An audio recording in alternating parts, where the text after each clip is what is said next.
Essula ya 35. Katonda n'agamba Yakobo nti, golokoka oyambuke e Beseri otuule eyo, ozimbireyo ekyoto eri Katonda eyakulabikira bwe wadduka amaaso ga Esawu muganda wo.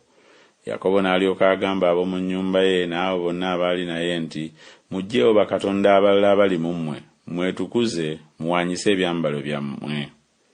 Tugolokoke twambuke e Beseri, nange ndizimbireyo ekyoto eri Katonda eyanziramu ku lunaku olw'okweraliikirira kwange era eyabanga nange mu kkubo lye natambuliramu. Ne bawa Yakobo bakatonda abalala bonna abaali mu mukono gwabwe n'empeta ezaali mu matu gaabwe. Yakobo n'abikweka wansi w'omwera ogwali mu Sekemu. Ne batambula n'entiisa ennyingi n'egwa ku bibuga ebyabeetooloola, ne batagoberera baana ba Yakobo. Awo Yakobo n'atuuka e Luzi ekiri mu nsi ya Kanani, ye Beseri, ye n'abantu bonna abaali naye. N'azimbireyo ekyoto n'ayita ekifo Erubeseri, kubanga eyo Katonda gye yamubikkulirwa bwe yadduka amaaso ga muganda we. Debola omulezi wa Lebeka n'afa, ne bamuziika emmanga wa Beseri wansi w'omwera, ne bagutuuma erinnya Aloni-Nakkusi. Katonda n'alabikira nate Yakobo bwe yava mu Padanalaamu n'amuwa omukisa. Katonda n'amugamba nti, erinnya lyo Yakobo, erinnya lyo tokyayitibwa nate Yakobo, naye Isirayiri lye linaabanga erinnya lyo. N'amutuuma erinnya Isirayiri. Katonda n'amugamba nti, nze Katonda omuyinza w'ebintu byonna, oyale weeyongerenga. Eggwanga n'ekibiina eky'amawanga biriva mu ggwe, ne bakabaka baliva mu ntumbwe zo. N'ensi gye nawa Ibulayimu ne Isaaka ndigikuwa ggwe, n'ezzadde lye eririddawo ndiriwa ensi.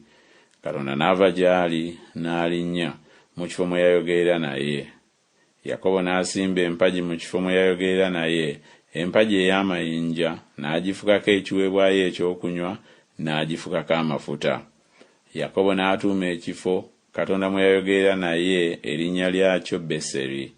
Ne bava mu Beseri ne batambula, baali babulako ekiseera batuuke e Efulasi.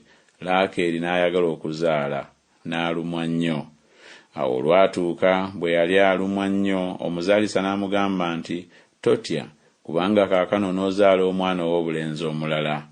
Awo olwatuuka obulamu bwe bwali nga bunaatera okugenda, kubanga yafa, n'amutuuma erinnya Benoni, naye kitaawe n'amutuuma Benyamini.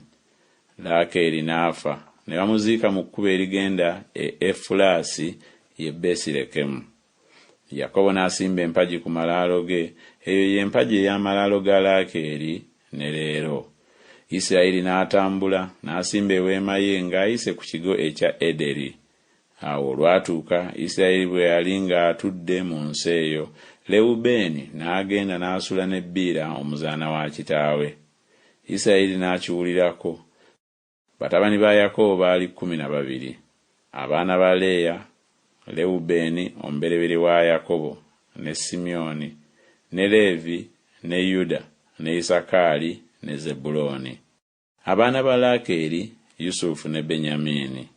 N'abaana ba Biira omuzaana wa Laakeeri, Daani ne Nafutaali.